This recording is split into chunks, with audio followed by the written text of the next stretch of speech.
Welcome to the MRCS Bite session on brachial plexus. Today, we'll dive into this topic and explore the common questions tested during the MRCS Part B exam. For more information and full course, please visit mrcsbites.com. Describe the origin and basic structure of the brachial plexus.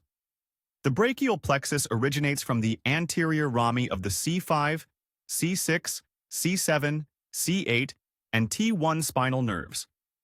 These roots converge to form three primary trunks: the superior trunk, C5 to C6, middle trunk, C7, and inferior trunk, C8 to T1. Each trunk then divides into anterior and posterior divisions, which reorganize into three chords: the lateral chord, posterior chord, and medial chord, named for their relation to the axillary artery. These chords ultimately give rise to the major nerves of the upper limb, including the musculocutaneous, axillary, radial, median, and ulnar nerves. What is the anatomical course of the median nerve, and what is its clinical significance in relation to the brachial plexus? The median nerve is formed by contributions from the lateral and medial chords of the brachial plexus.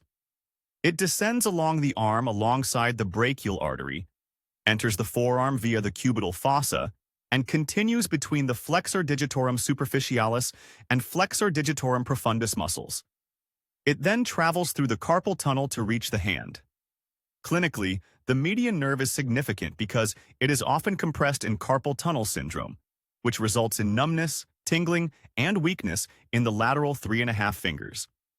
Injuries to the lateral and medial chords of the brachial plexus can compromise median nerve function, impacting fine motor skills in the hand. Explain the Erb's palsy injury and the impact on the brachial plexus. Erb's palsy is an injury affecting the upper trunk of the brachial plexus, specifically the C5 and C6 nerve roots. This condition commonly arises from excessive lateral traction on the neck during birth or from trauma in adults.